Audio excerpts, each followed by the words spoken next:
What's up, Jason? How you doing, bud? Oh man, I'm all right. How you doing? Not too bad. It's been a couple weeks. What have you been up to? Oh gosh, what has happened? Monday, I had an interesting day. I spent most of it in the emergency room at St. Mary's, which was fascinating. Oh boy, what'd you do? Well, so not a spring chicken anymore. No. And sometimes when things happen, now at my elderly statesman age, Your advanced years. yeah, things end up, I don't know, seem a little more serious or whatever.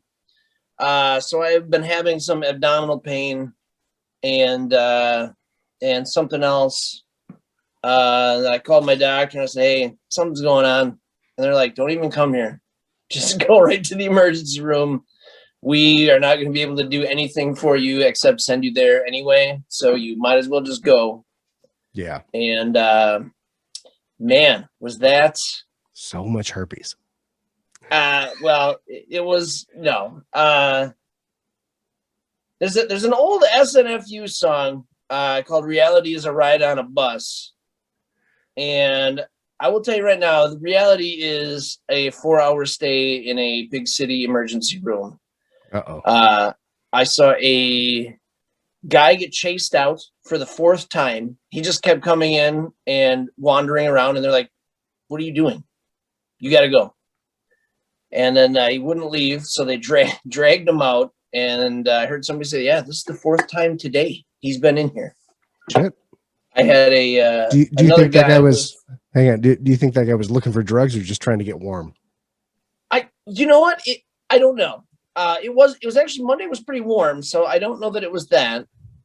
But yeah, I mean, I get that.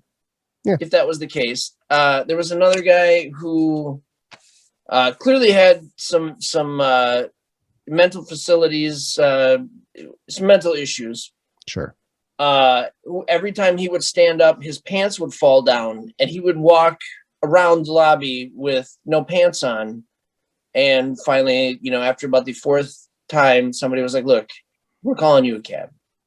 You can't be here. So that was interesting. Yeah, I don't know. Anyway, my test went well. Everything came back. It's one of those things where, like, I didn't get an answer, but we ruled out some stuff. Okay. So it wasn't like a kidney stone or no, they still actually don't know what it is. Gallbladder but it's not my appendix or anything. Okay. Yeah, no. Well, so it was basically thanks for but the best part is, so here's my favorite part of the whole thing. So I'm laying on the gurney in undies and a gown, and my phone starts to ring. My phone is across the room. I get up out of the bed. I like unhook the things. I'm like, so I'm expecting some calls. Get the phone. I'm like, hello. And they're like, is Mr. Siebert there? I'm like, yeah, I'm right. What's up? They're like, this is the front desk. How do you want to pay for this? I said, what? So you're 20 feet away out the fucking door and you're calling me? I'm at a gurney right now. Why are you doing this? Obviously, it's going to be a briefcase full of cash. Right, yeah. And I said, I'll deal with my copay when I leave. Isn't that, the standard? Why would you call me? Right. You could literally, I could see you down the hall talking to me. And I said, look, we'll deal with this when I'm done. How about that? Why don't I wait till the blood work comes back and then we'll talk? See if I want to. You do your job first, and I'll decide if I want to pay you for it. Right. So I said, hey, no, we'll deal with this later. So she goes, oh, okay, no problem. 5 minutes later, a knock on my door. Some dude walks in with like a cash register machine and a computer and is like, hey, you ready to settle up? I said, I don't need fucking pants on, man. Get the fuck out of here. We'll deal with this after. Yeah, I literally just spoke to somebody about this. Let me just You grab got me. my debit card out of my prison wallet. Right. I said, it's in my pants across the goddamn room. And, if you're that hard up to see my ass, I'll show you, but get the fuck out of here. But I'm going to need the tip this time. Right. Yeah. Yeah. I'll be taking some money. Or you can Yeah. knock it off the bill or whatever. Uh-huh. So then I finally get the all clear, whatever. And I'm leaving and I walk up to the desk and I see the woman that called me. And I see the guy who walked in and they're both standing there. And I walk up to the glass and they look at me like I'm an idiot. They're like, "Can we help you?" I said, "I just fucking talked to you on the phone and I just talked to you with no pants on. So so if you want my money, come get it now because I'm not doing this again." And they were like, okay. So I don't know. That was fucking weird. I mean, like I said, it was a little bit, I got a little bit of relieved that it's nothing serious that they can tell, but yeah. Still annoying, man. Didn't you you go to a ski resort recently too? Yeah, we did a little mini snowboarding or ski boarding, as we call it. Sure. Yeah, because trip. Becca doesn't snowboard; she skis. Right. So was it 2 Thursdays ago? I went to Devil's Head, then took off Friday. Went to Granite Peak. Then Saturday went up to this tiny little. It's definitely not a mountain. It's a hill. Up by Lake Superior. I think it was up by Bayfield, and I can't think of the name of it right now, but whatever. Yeah. And so I thought maybe I pulled something doing that. No, I never wiped out. Never did. Yeah. Too old for jumps and tricks anymore. So that's. I ruled that right out. Yeah, bud. Whatever. Yeah. Oh, WandaVision. What'd you think? I'm quite happy with it. I thought it was a really good ending. Yeah, I don't see what everybody was complaining about. It answered just enough and left enough open for the next 20 years. Yeah. Literally, the two post-credit scenes left so much wide open. Right. And everybody was like, "Well, this person didn't show up or that." Like nobody said they would. Nobody said they would. The only thing I still have a question about is what happened to White Vision. Where'd he go? Like I actually don't even need to know exactly where he went. I just want to have a little clue, Yeah. That's all I need. Yeah. But honestly, I mean, they left it open enough where, I mean, I think he will be back and I think there will be some things that happen with that. But yeah, I mean, I didn't see how that was going to end. With one beating the other, Yeah. But yeah, I thought they handled it well. It was a little weird to, that the women were having the knockdown, brawling fight, and the other one's just like, "Did you ever hear this boat?" and then that was the end of it. Yeah. Well, obviously the synthezoids are, I don't know. Yeah. Whatever. Boring. you know? I guess. Yeah. I mean, they actually had a fight in a library, right? Yes. Yeah. I think that was where it ended. Yeah. Right. They went in through the books and then had an intellectual battle. Yeah. Yeah. Which is weird, but yeah, that was what happened. So yeah, no, I was happy. Absolutely. Yeah. I know that people wanted more closure or they wanted more, whatever. I did actually watch Kevin Smith has a podcast called Fat Man Returns and Robin or something. Yeah, something like that. And they had the director on earlier this week or maybe last week. Yeah, I saw this too. Oh, did you? Okay. So about the rabbit. Yeah, there's going to be a whole nother scene where Scratchy. Ralph Boner and a few, the kids and Monica Rambeau are in the basement, and turns out the rabbit was a demon, but not Mephisto. Right. Oh gosh. Yeah. Yeah, that would have been cool. I would have liked to have seen the rabbit pay off in some way, other than just be a familiar. But whatever. Here's the deal. There's still time. Right. Yeah, she's still around. Mm-hmm. It She's not sounded dead. like She can always come back. Yep. And oh my God, Catherine Hahn would be a fucking amazing addition to the MCU. Yeah. I mean, it's technically she is, but yeah, I did not realize how much stuff she's in, and she's great in like all of it. She's the high spot in almost everything she's in. Yeah. Like her character in Parks and Rec that shows up like 4 or 5 times at best.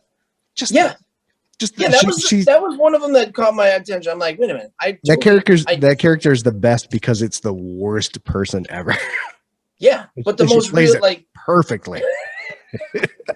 right. Like, I don't have time to fuck around. You want to have sex, or should we just no? Okay, let's go in the closet. Yeah. She was. I forgot that was her until I saw that. I'm like, oh God, yeah, that was amazing. Yeah. So, all right. Yeah. Other than that, what's going on with you? Let's see. I made those Mescales t-shirts, dropped them Nice. off. No complaints as far as I know, so I guess it went well. That's honestly been about it. It's been pretty quiet over here. I did just have to have my car worked on a bit, but it was a battery and an oil change, and I don't know, it's pretty boring. So yeah, okay. So why don't we, unless you have something else, why don't we bring out our guest, Tony Petty? Sure, let's do that. All right. What's up, Tony Petty? How you doing, bud? Good. How you doing, Deegan? Not too fucking shabby. Woo. Welcome to My Awesome Friends. It's good to have you here. Thank you. Happy to be part of it. Yeah. For those of you that don't know, Tony Petty, he is and well, I guess at this point, an old friend of mine. You're getting up there, right? You're pushing 40. Oh God, yes. Yeah. We both used to work at Shop Op, which is a company in Madison that in, I want to say 2005, 5 or 6, right? Yeah, it was bought out by Amazon. Basically, the business model for that company was they sold, well, like you remember Paris Hilton in the early 2000s, those Juicy Couture tracksuits. Oh man, that's how can you forget those? Yeah, that's how they got known and big, and so they basically sold expensive women's clothes to rich people. But Tony used to work for me. Weirdly enough, though, I didn't hire him. That's right. Yeah. Yeah. I think I was a Brad hire, I think. Yeah, I think he referred you to Sarah, who was my old boss. And then you showed up one day and she's like, hey, this is Tony. He works for you. Well, I still remember the quasi interview I had with you at what was it, Fife's way back in the day? Oh, yeah. Yeah. That's the first time I met you way back in the day. I think it was you, me, Rob, and Val. Yeah, that sounds right. Yeah. Oh man, that place was great. It had like a sunken bar, so like the patrons were above the bartenders, which never happens. It was a little circle too. Yeah. It was. Yeah, it was a circle in the middle of the room. So good. So Tony, Yes. what was your first impression of me? Okay. No, you seem fine. Your look definitely told the tale of what I felt like you were about. I was like, oh, this is some just punk rocker dude that just working some job, really. That's initially because first time I started talking to you was basically trying to sell myself as an employee, you know, because I knew you were the hired. No, straight up, because I knew you were the manager like that, and I was trying to get a job through you because Brad started working for you, Rod started working for you, and I think you guys all came from FedEx. Yeah, from FedEx, which was a shitty, terrible job. Right? Yeah. You're stacking boxes and trucks. Yeah, I mean, I got I blew up my shoulder because of that job. Yeah, I held that same job for a FedEx contractor, RPS, that used to exist. Okay. I did that job for 2.5 days and was just like, No, I'm good. Yeah, I was dumb enough to stick around for like a year and a half or 2 years. Yeah. And then you came to Shop Op, and Mhm. which is basically my brother-in-law Jesse describes it as the Rolls Royce of warehouse jobs. Yeah. And I think Yeah. that's super fucking accurate. I remember the first time I met Jesse was he was just looking for a bathroom in the old warehouse on Badger Road. Yeah. And he's like, "Hey man, where's the bathroom?" I'm like, "Hey, it's like back there." I was just heading there myself, and he's like, "Oh, sure." I'm like, "No, dude, go ahead." From there, I was like, "Oh, dude, you're so thank you for letting me cut in line." I don't know who this guy is, but holy shit, he's super appreciative. I like this guy. He's the politest human being ever. He is.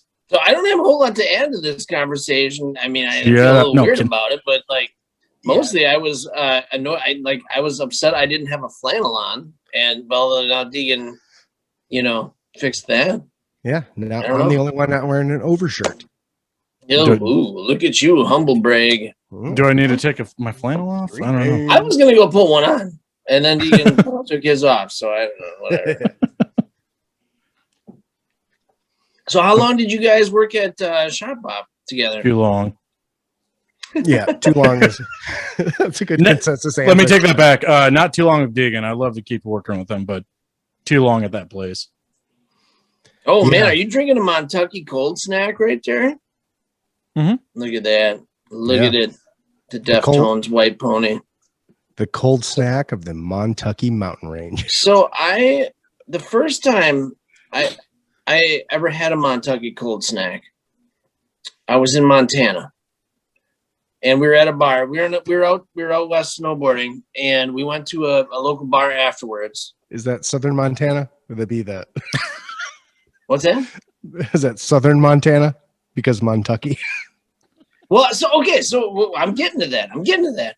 As So I opposed to saw like, everybody in Montana drinking these beers, and I'm like, "What is this? It's got to be a local Montansylvania. thing, right?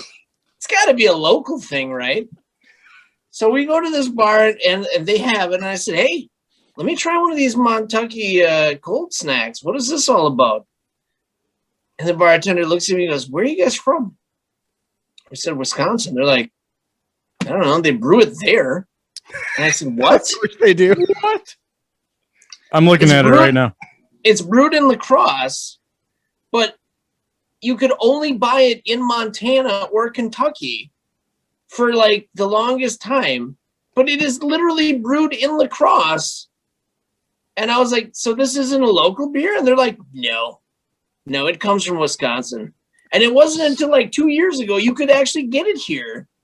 So they were making it and shipping it. So, challenge Right. question on the can, it does say La Crosse, Wisconsin, but it says Yeah. 8% back to local causes. What local causes? Which one's local?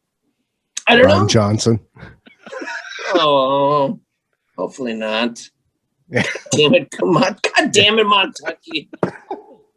But yeah, here we were drinking all these things. We're like, "Oh, look at us, schmoozing it up with the Montanians." I don't know what I Does, said. Montanians? Does that Montanes? I don't know. What do they go by? Montanayans? Montanuckers? Montanuck. Montanuckers. So then does Montucky cold snacks fall under the same Molson header as Hams and Miller Lite and all that shit? I have no idea. I would think it does, since Sure. Miller owns La Crosse Brewing or Lion and Kugels. Do they? Yeah. Yeah. Damn it. So they apparently a few weeks ago asked all their employees to take a 7% pay cut. Wow. And do they think because people aren't drinking enough, or what? I would challenge Listen, drink has I gone am- up. Yeah, absolutely. I think the idea was management was hurting a little bit. Like they Oh, couldn't fuck afford them. their Oh, they're not yachts. get their bonuses and yachts. Yeah. I actually, I've been drinking so much during this lockdown that I had to actually have Deegan come help me haul like 200 pounds of cans to the thing a couple weekends ago. Oh no, actually that was a while ago. But I mean, he does this once a year, but this was like 4 months early. Yeah.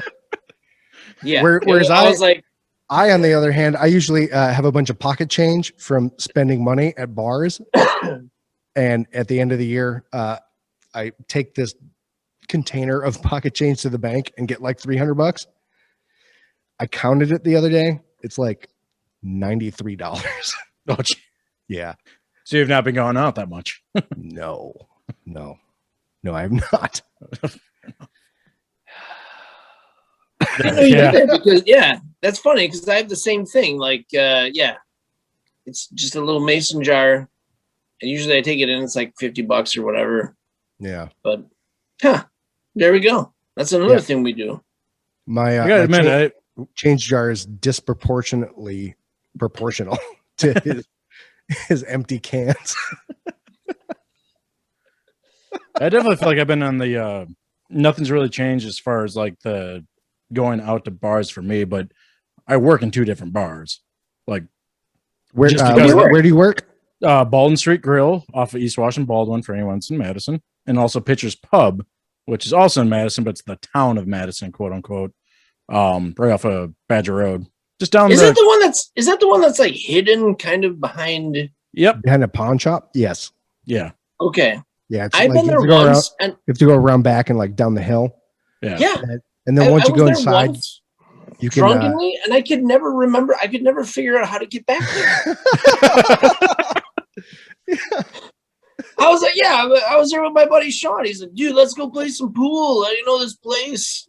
And I was like, I'd never been there. So we walk in, and there's like, I mean, I don't know if I'm accurately describing it, but there was pool tables everywhere. And I was like, Yep. This is fucking cool. And then the next thing I know, I'm like, I don't know how to fucking get there. if you can No idea. if you can find the hidden pathway and answer the riddles. Oh man, You actually have to go under a bridge, and that's no lie. Yeah. is that what it is? Yeah. I don't even know what exit is. Rimrock, Badger Road, East Badger. Okay. Oh, I'm sorry, I'm not supposed to. That's Now a I local know. secret. Look, Tony, Sorry. Tony, the 4 people that follow this YouTube channel Mhm. are going to blow that place up. All right. we don't want to ruin it for the locals. Oh. Speaking of assholes, let me tell you, I heard a rumor. Yeah, this is a rumor that Mr. Tony has a podcast or a YouTube channel called Two Assholes and a Pitcher. And when I heard about that, I need to know more about this. Okay. That's a good point. Yeah. I did not get a chance to check out the link. So I think we're both hearing about this for the first time. Yeah. So what we had on YouTube is not what the final result was going to be. It was we started a YouTube channel, 2AAAP on YouTube if you want to check it out. 2 assholes and a pitcher. Yep. So Okay. the That's a lot of letters. What does that mean? Right. Okay. 2app. That's what I'm here for. The final result, the idea was my buddy Tyler Adams, Touche, he goes by, and I were going to go around to different bars, and we'd set up shop with 3 microphones, recording and all that. We get a picture, and we just start talking. And if anyone came up and asked like what's going on, or just if somebody wanted to be part of it, whether we invited or again some random stranger, we literally share a picture with somebody, and we would just shit talk. Basically, that was the idea of it, where we'd kind of ask them about kind of what's going on right now. And, we'd ask them what they're about, what they're doing, how's it going, but also be 2 assholes about it. Just shit talk this person, and we would just kind of see where it would go from there. That was the idea. We never actually had it come to fruition of what we wanted to do. We started out, which is what is on YouTube, which is just the 2 of us with an occasional guest, just doing more of a set format as opposed to like an open flow conversation with again on what's on YouTube. I can't remember exactly the format. It's been a few years now since we recorded. But it was something like along the lines of open discussion of like how you're doing, then current events, and I think we ended it with some sort of improv to get the format going. But again, like I was saying, the end result was to go to the bar and just shoot the shit. And if anyone just came by, have them part of it, share some beer, talk shit, get life stories out of it. I cannot tell you how amazing that sounds. I like the concept. I see a lot of issues with it. Right. Yeah. And I can't obviously imagine. no. What do you like? What? Well, hey, what are you guys doing? Yeah. Never mind the fact that every Did you bar just actually say plays Baba music in the Booey? background. In fact, did yes. As one of the drunk assholes that would come up to them. Wow. Yeah. That's one. Two. People are drunk. They're not going to want to talk about current events. No. Well, Oh, no. so mind you, That's the when they original. do. That's the when orig- they do. Fair enough. The original format that we started on YouTube was just to get us going on something. The end result wouldn't actually be us talking about current events. It'd be more us just asking about, what are they doing here, what they're about, and like try to get some life stories out of them. That was the end result. Yeah. Obviously, nothing ever happened with it. So, Right. Well, I think we need to revisit this, and this needs to happen as soon. Like when bars open up again. Well, I guess until they I'm bored, kinda I've been are. so Touche and I, at what 25% now. I think bars are open at Something Something like like that. yeah. But, so I know that you have had a hand in some of the projects at the mode. I believe you built the bar. Yep. That Deegan is not. Are you sitting at the bar right now or no? I'm looking at it. Oh God, he's looking at it. He's not even sitting at it. That's a stage. I'm looking at it because it's so pretty. Oh, good. There you go. Probably the Yeah, most actually, over-engineered bar you'll ever see. Yeah. The first project Tony came over to help me out with was building a stage, which would have been behind me. But because of codes, I would have had to have built a 18-foot long, 3-foot wide, continuous railed ramp, which would have basically killed the space. Yeah. So we took all that lumber down, and then Tony helped me, as he said before, and this is why I love working with him, because I do the same shit, over engineer a bar. Hey, you said you want people to be able to stand on it. It's subflooring that's just like 5 feet tall. Juan from Size Fives has proven that you can stand on that bar and play a show. I have also stood on the bar. Yeah. It's Nice. like if you bump into the end, it kind of like does that a little bit, but otherwise You might hurt yourself It doesn't actually move. running into it. Yeah. you will. Yeah. Even if it's the end, unless you're on like a rhinoceros. Which have been known to roam Waterloo, so you're safe, Yeah. or maybe not. I don't know. There, I mean, you go to the park at the The wrong amount time of of night, you never know The what's going to amount of happen. rhinoceri in Waterloo it's Rhinoceri or rhinoceros? It's rhinoceroses. Rhinoceros. Okay. rhinoceroses. Rhinocerals. Rhinocerals. I That's true. like it. Okay.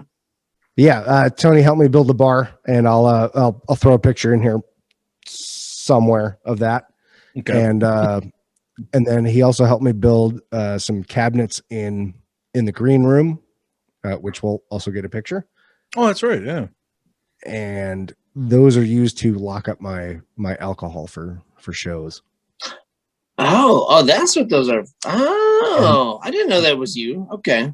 You're Yeah. the Did one I help you with fucking- the mini bar upstairs, or was that all you? I don't remember. Wait, what now? the frequency bar upstairs? That was all you, wasn't it? Yeah. Yeah, that was all me. Yeah. So There'll be a picture of do that you- right here. Editing. Classic Deegan.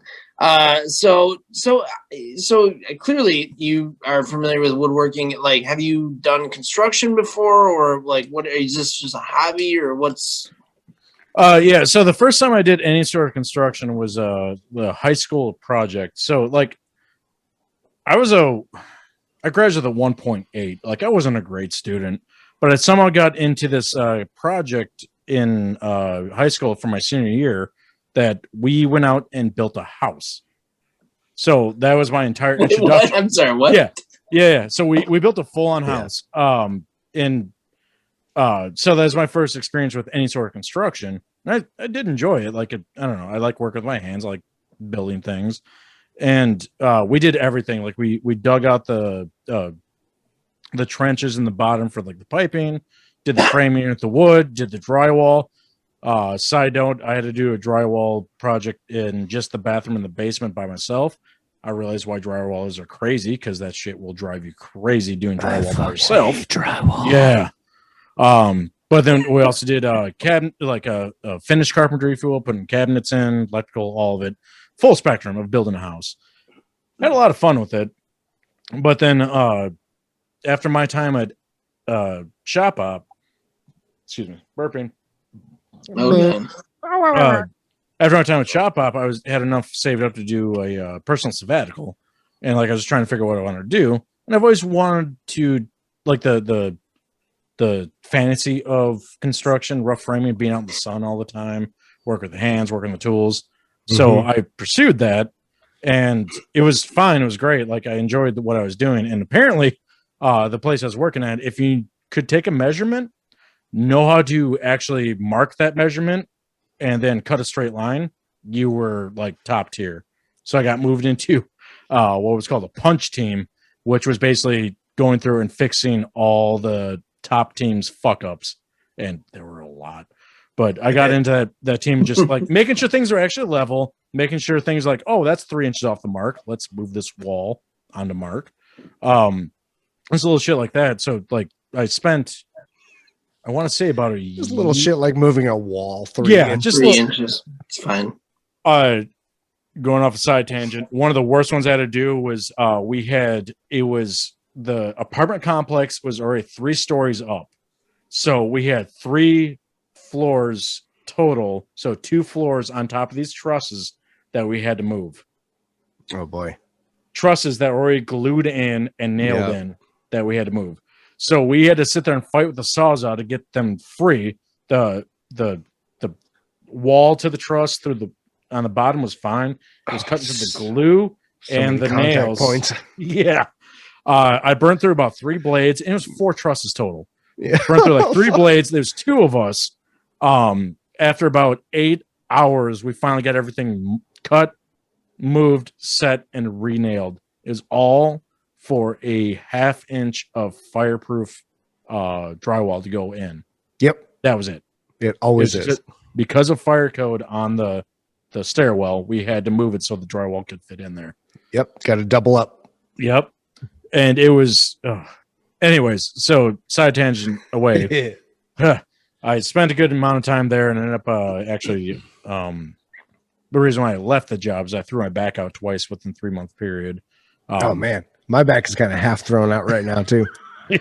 Apparently, when you start rough framing, mid-30s and also treating your body like you're 19 isn't the way to do it. Yeah. I sustained 2 serious back injuries, and like the second one, just because it was the second one within 3 months, like I was bedridden for like you guys ever have to crawl to the toilet to pee? Yeah. All right, I'm not alone in that one. No. Literally on all fours just to take a leak. Mostly I do it for fun, but you know. No, I've never had to crawl, but I have been essentially stapled to a lazy boy for a week. Wait, what? I mean, I could get up after this back injury and go to the bathroom and stand up, but it's like stand up. Yeah.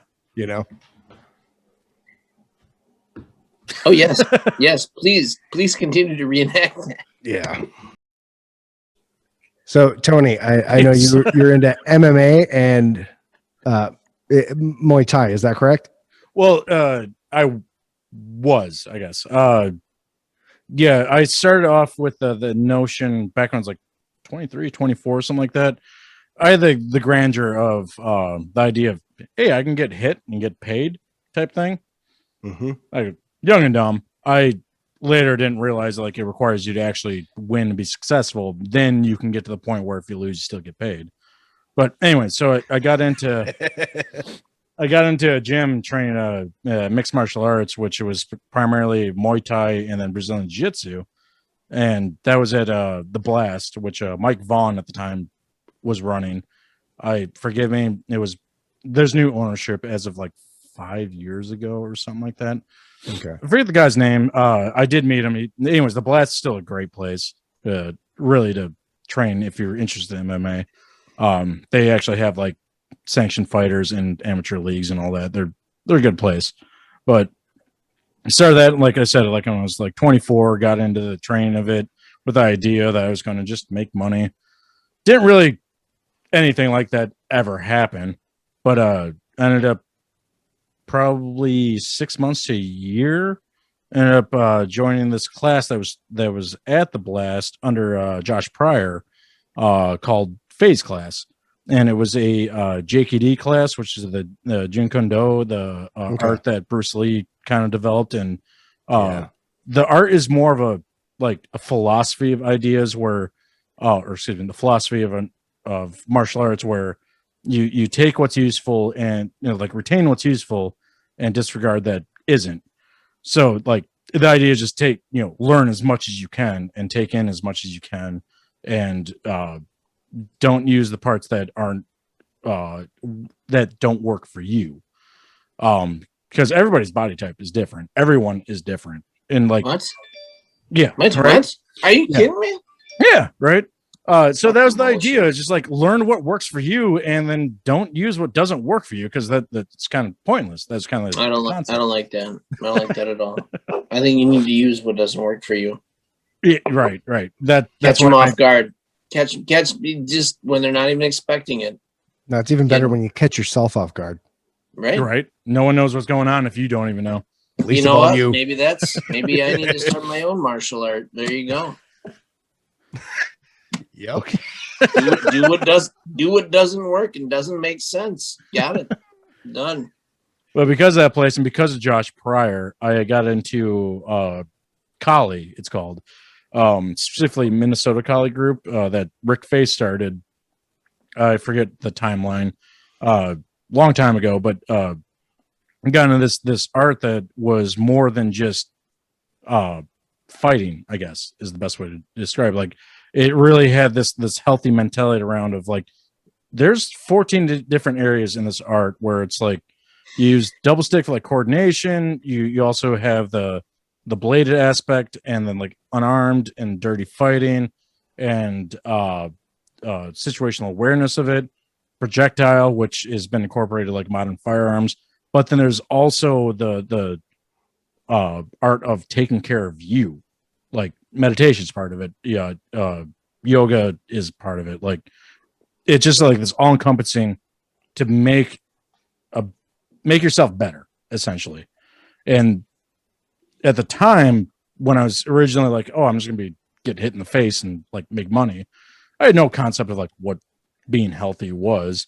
And because of Josh, like I really kind of expounded on like what this was meant to actually be, in a sense of the martial arts should be for longevity, not for like in my world, not a paycheck or not a end result of a fight. It's meant for longevity, making yourself better. And so I've been doing this since COVID. I haven't really done much, but a little over a decade. A lot of us haven't done a lot of things much. Yeah, COVID. Fair enough.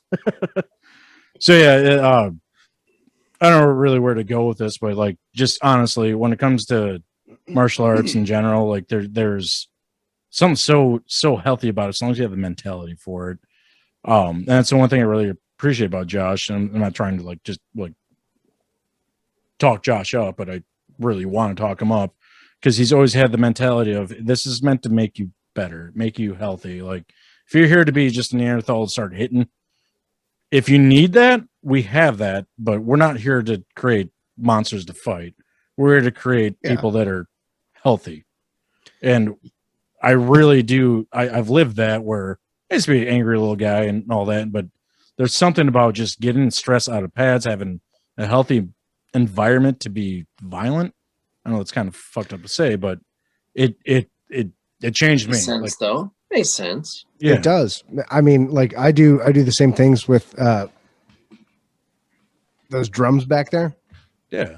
You know, like I don't need to punch something, but I can definitely hit the fuck out of something.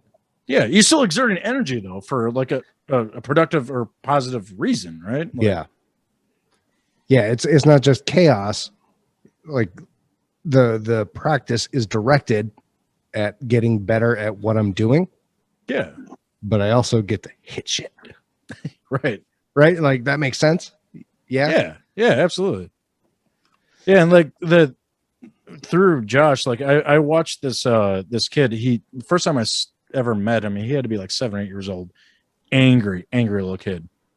He's I think 17 years old now. One of the most chill, calm guys you could ever meet. Yeah. And I truly believe it's because of the martial arts that Josh was teaching him. All right, so what's up with this countertop? I mean, I've been hearing about this countertop This countertop. all night. What are you talking about? I don't know. The countertop and the funnel cake stand? Oh yeah. That's right. The one Deegan helped me with? Yeah, this goes back a little bit to Tony's construction and my home improvement skills, which clearly were not super good. Hey man, you helped us with the pocket screws and like getting shit set up. Like it was because you know me, I over engineer. But like Deegan, I think you really drove it home, just like the simplicity's sake of it. I don't know. Like if I were to build those countertops, it would have been out 2x4s and plywood, and Yeah. you kind of give the sound of reason of how to build those proper for a trailer that's not meant for heavy weight. Yeah. So for those of you that don't know, Tony is essentially a carny. Is that the PC term for it? Independent concessions. Thank you. Okay. He and his girlfriend Kyla have a funnel cake and donut stand. Is that correct? Yes, it depends on which fair we're doing, but it'll rotate between funnel cakes, mini donuts, or elephant ears as the primary thing that we sell. We also do deep fried like Snicker bars, Oreos, and Three Musketeer bars. How much Twinkies. is just park out front of my house? Yeah, I want all of that. Right? You have just become like I know. I think you're I just one of our become awesome friends, but just yeah, I'm sitting here going deep fried Snickers. Oh my god, this guy. The newest Buddy. Get him over fried here. whatchamacallits. Oh my god. Oh my god, with those Rice Krispies. We're gonna try it. We haven't done it yet, but we're gonna try it. I think this year as a prototype. Yeah, it's gonna work. It's gonna be fucking amazing. I I'll hope be so. honest, folks. A while back, I took a chocolate chip cookie, wrapped it in bacon, and then deep fried it, and it was amazing. That sounds amazing. Yeah. There's not one part of that sounds bad. No. Yeah. No. So I mean, I'm not saying that's your next golden ticket, but So we don't do meats only because the licensing and the health stuff. Like the moment you start doing meat, it changes the game because we have nothing that's we're non-hazardous foods because everything can't hurt you if it's raw. Yeah, right on. well, I just feel like an asshole. But back to the start of this conversation. Tony has been working with Kyla for a 3 years now. 2 or 3 years. Yeah, about 3 years now. Yeah. And he's considerably taller than she is. That's probably like an. And the countertops that are inside the trailer are very short, which are fine for her because she's like 5 foot. Yep. Around there. Yeah. Nothing. Yeah. And Tony is taller than me, which puts him at easily 6 foot. 6 foot even last time I got measured. Yeah. Oh boy. So he had a whole lot of hunching down that he had to deal with. Which the lower back was the exact spot that I injured myself from construction. So right. Perfect. It So back. perfect. That's good. I mean, it all works out. Yep. I mean that's a comedy bring back, but like a real downer one.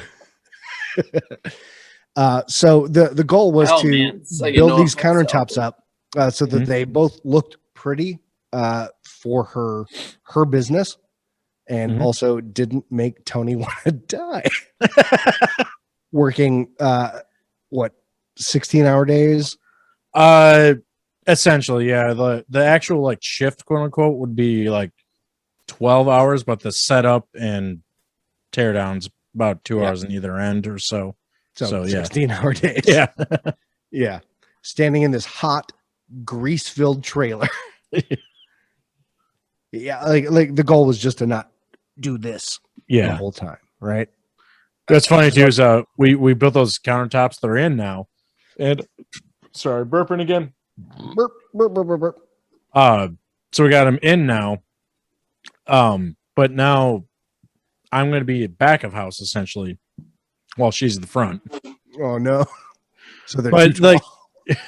I think those still be fine. I don't think they're going to be too tall for her, but it'll give us more storage space at the very least at the front. But that was the idea from the get-go too, is I would be the guy in the back while she was the face of the business, because it is her business at the end of the day.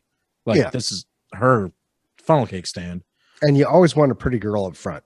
Yeah, absolutely. Yeah, her face is the one you want up front there. Oh yeah, absolutely. I mean, I'm just looking at you right now going, no, dude, not at all. You have no idea how like this can't be in front.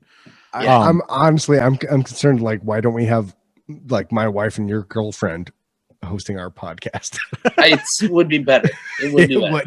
Would it be great? Like you'd see me talking, Deegan talking, and you talking, and it would be all our girls actually doing our voices or our motions, but it'd be our voices coming through. That will be an episode. We will start working on that immediately, if not sooner. It'll be like a 3-minute script, but yeah. It's gonna happen. It would be so much better. Yeah. What are you gonna do? All right. So Tony, how was fair season last year? How did you fare? Get the fuck out of here. We did have one legit show at Racine County Fair. We did a drive-through. That worked out pretty well. It was so Kyla was our liaison, if you will. She got her cousin Heather up there to help us, and it was Heather and me in the actual, or I and me, whatever, proper grammar. Her and we. In the trailer movie. And then Kyla was outside and just walking up to the cars, asking what they want, and going back and forth doing that. It worked out fantastic. Made a damn decent weekend out of it. That's amazing. That's like an old school like drive up. Yeah, absolutely. Like a A&W that I remember as a kid. Yep. And each stand was like 50 yards apart, so it had enough space for people to come through their vehicles, pull off to the side to each specific stand that they wanted to stop at. And this was pretty early on last year. Yeah. Actually, it's Racine usually is earlier in the year, but because of this, I think it was closer to like August, I think, if I remember correctly. I can't remember exact dates. But if you want to really just Google Racine County Fair 2020, you'll see whatever date that was. But we did that one. We're going to need the exact date for the show. I mean, that's cool. Otherwise, this is not going to work. We'll put a link in the description. And then the other one we did was for Kyla's dentist. We did a private event for her daughter's graduation. She was graduating high school, and so they her dentist contract us for a private event. So that was the only two shows I really did last year. So last year was kind of a bummer, obviously, though, like with what's going on. The fact that we got 2 gigs was still phenomenal. I love that you call them shows. Yeah, I don't know what else to call them. Shows, gigs. I mean, neither do I. You know? Yeah. There's usually music involved. I don't know. Right. But like, you're just making fried food. Yeah, but it's still a show. Right. Yeah. Which I think is great. Kyle's very big. If you're deep frying Snickers, that is a show. I mean, and also, I need to know I've when seen your the next trailer. show is. There's a lot of windows. Yep. Oh, yeah. So it really is a show. Yeah, I mean that's what Kyle's all about, though. Is like it's a mom and pop little trailer stand, and it's meant to be like aesthetically pleasing, but also not being this overtop production. It really has the feeling of a mom and pop diner of a trailer. Yeah. That's the feeling. That's something she will not get away from. Like, and I love it too. It's just it literally is mom and pop, just me and her, and running that trailer. So now, how did she start getting into that?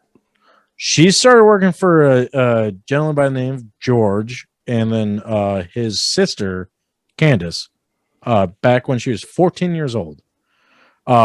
George has built his own independent empire, lack of better terms, of various trailers that his son's also taken on, John. He's nicknamed the Donut King because he does nothing but mini donuts. But George built a route of just doing funnel cakes, mini donuts, lemonade, various things at these fairs. And he's done it for, I don't know, 25, 35 years. Like he's 70 some years old and he's been doing it for a majority of his life. And he's literally built a fleet and an empire of it. Oh shit, he's been doing it since he was my age. Yeah, he's been around. And so Kyla started working for him when she was 14 years old. And then by proxy of that, she ended up started working directly for Candace, his sister, for the funnel cake stands. And there's a couple times where she'd run a donut stand by herself, this and that. But yeah, she's been doing it she's 29, not 15 years straight. And George was finally getting to the point where he wanted to retire and get out of the routes and all that. And she was just like, fuck it. Who else knows this business? Who else is going to take over? So she just talked to George about buying him out and take over the business. And that's how it came to be. Amazing. And so like her piece of that kingdom, I guess, for lack of a better term, is that box truck. Yep. And that trailer. Yep. And the route. Yes. That's fucking amazing. Yeah. And probably the most expensive of the business that she bought was the route. Like, because George spent years building that. Yeah. Up. And she got 13 spots out of the year because of it. Yeah, I mean, that's like guaranteed money, you know? Like if you've ever seen Glenn Ross, like, you know, they talk about the leads. The leads are weak. You're fucking weak. That's, I mean, the leads is what that is. And they're good fucking leads. Mm-hmm. That's amazing. It's so fascinating to hear. Like, this is like an industry I have no fucking clue about. It's all just like word of mouth and like who the fuck you know and how you know them. Yeah, that's crazy. And you cross the wrong people, you're out. Yeah. Like, no, I don't even mean that as a joke. Like, you cross the people, like the big people in the carny industry and all that. You won't exist next year. You know what? It's the same in the fucking music biz too. Yeah. Yeah. You know, even like local music, like Wisconsin punk rock scene, it's the same. Yeah. If you step on some owner's, you know, toes or whatever, it's like, oh, yep, you're on the blacklist or whatever. Mm-hmm. Yeah. That's crazy. Wow. That's how it does kind of cross over. They all do though. They all do. Like every business is the same. Ugh, I hate them all. Well, that's what it boils down to, just networking, right? Like that's ultimately what it is at the end of the day. Yeah, and I think the most successful people in a lot of businesses just like aren't assholes. Yeah. What? I don't. Fuck all that. I'm not buying into that theory. I could be wrong because well, if you want to successfully run a corporation, you have to be an asshole. Bezos, Musk. Yeah, I might be wrong. I never heard of those guys. They're probably not that big a deal. Fuck that. Fuck you. Fuck everyone. I'm a sociopath. Anyway, check out my band. It's called the Brash Menagerie. Yes. Yeah. Fuck everybody. Yeah. Check this out. Yeah, what are you doing? I actually, what I think I learned here is there are two types of people. There's Jeff Bezos and carnies, and that's about it. Carnies will fucking cut you. Yeah, but Jeff Bezos will fucking buy you. Cardies will cut you. Bezos will buy you. And then cut you and make you thank him for it. Fucking Bezos. That's the Amazon business model.